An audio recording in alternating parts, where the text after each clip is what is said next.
this is Louise and this is the +1 baby channel. So if you've looked at my other videos, you might notice that there is a 38-week pregnancy and 39-week pregnancy video missing, and that's because I'm now +1 baby. So today's video is about the story of the day that I went into labour and what happened, and I'm hoping that it's going to be useful for some of you out there looking for the signs of what to expect in labour. So if you like this kind of content around pregnancy, labour, becoming a parent, then please like and subscribe, hit the subscribe button, and just if you've got any comments about your story, then please let me know.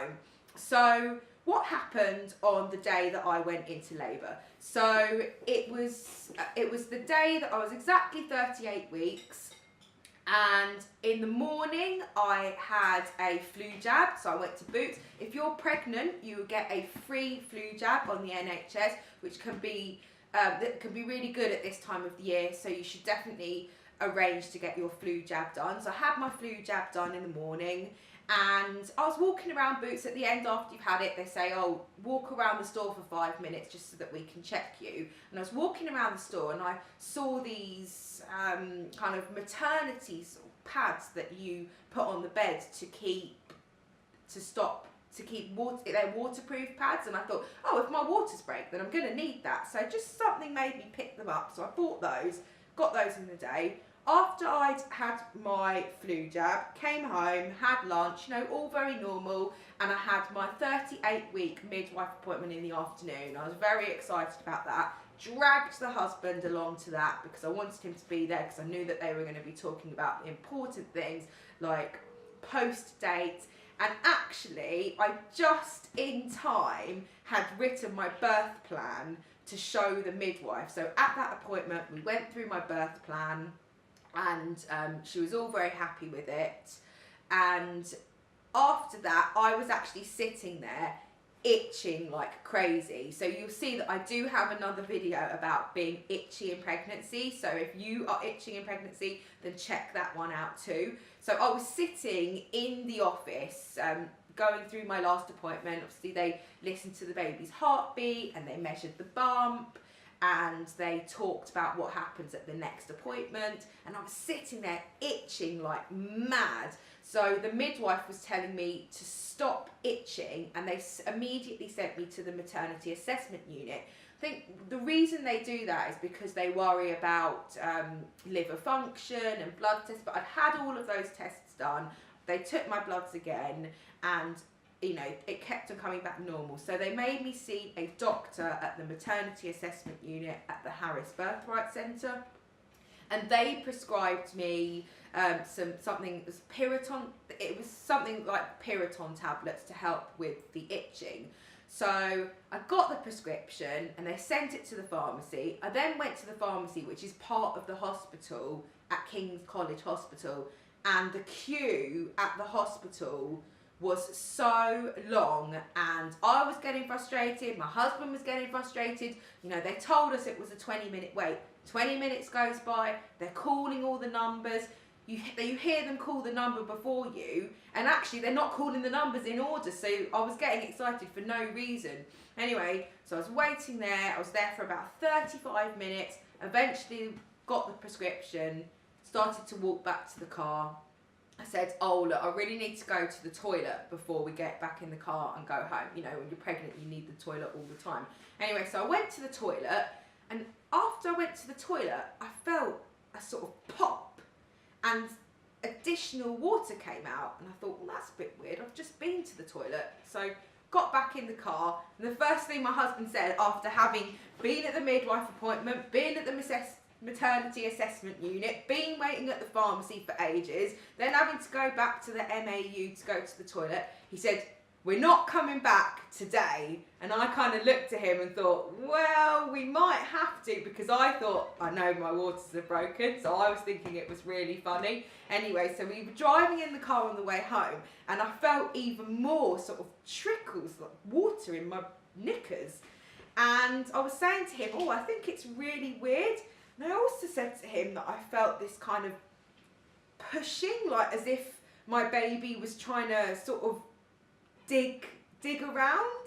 I described it to him as it was quite strange. It was different feelings to how I felt before. So got home and I was very suspicious about this trickly feeling that I'd not felt before.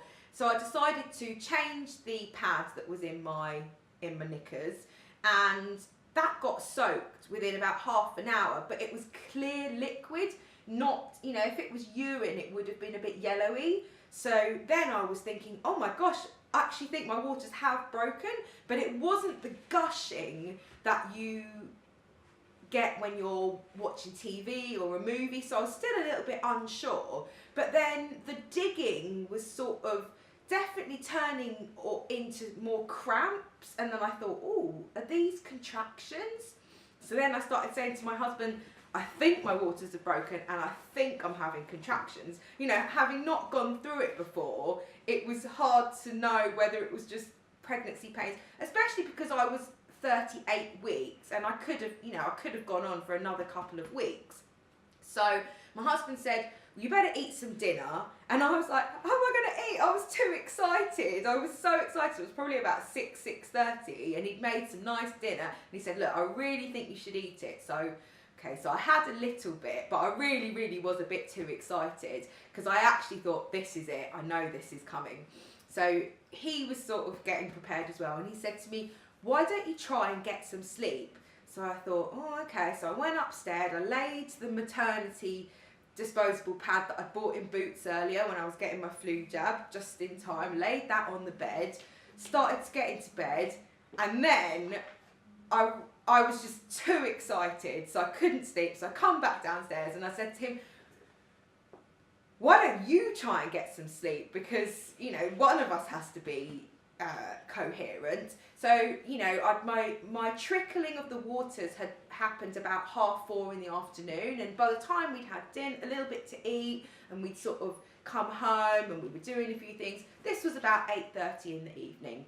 So my hubby decided, I think he'll try and get some sleep. I was far too excited. I didn't know what to do with myself, so I decided to put X Factor on. That is one of my guilty pleasures. Anyway, so I was watching X Factor, but I was sort of pacing around the living room, getting quite excited, realising that I was actually having contractions. So then I downloaded an app, I think it was called Contraction Timer, got that from the Play Store, and I was measuring the contractions. They weren't lasting that long, maybe about 20 seconds, but they were coming, say, every 4 or 5 minutes. And then they did start getting closer together, say around every 3 to 3.5 minutes, but they were only lasting for about 20 seconds. So I was watching X Factor and I was kind of pacing around the living room. Then I decided to put the TENS machine on. The TENS machine, if you check out my video about pain relief in labour, you'll see me talk about the TENS machine. The TENS machine for me was amazing. It really helped with the contractions and it really helped to take my mind off what was going on. So it got to about, say, 9:30 or 10 o'clock and the contractions were coming regularly. I had the TENS machine on. I was pacing around the living room thinking, oh my God, this is it, getting really excited. I went to the toilet and I saw the show, and then I was like, the show, all the women, the show, that's like the sign that you're going to go into labour sort of soon. And I was like, oh my God, the show, and I got really excited. And then, it just went on a little bit more and I came down and I paced a bit more and I went to the toilet again, and then it was the bloody show and I was like, oh, it's the bloody show, it's nearly time. So I was getting really excited, and then I was pacing around and, they do tell you, don't go to the hospital too soon. You do need to wait until your contractions are 3 minutes apart, 2 to 3 minutes apart, and lasting for around a minute. But, mine was still easily 3 to 4 minutes apart, and they were only lasting, say, 20 to 30 seconds. So I knew I wasn't quite ready. But then I went to the toilet and I did see some blood, like a proper period, and I did get scared, and I ran into my husband and I woke him up, and this was probably about 11 o'clock at night, and I said, I really want to call the hospital now because I've seen some blood and I'm nervous and I want to call them. So he said, okay, call them. So I called up the labour ward, and they were very nice, and they said to me, it all sounds very normal, but definitely come in if you've seen some blood. So if you're nervous or you're in labour and you do see some blood, definitely call them. They did say to me that they would probably send me home, but I really felt that the contractions were getting stronger. I'd seen the blood, I was ready. So we started to get up, we got our hospital bags, obviously everything was packed already, we got all our stuff together. We've got a beautiful yellow Labrador, and we had to sort of sort her out. We put her outside in the garden, we had to, and we left her some food and what have you, and we went off to the hospital.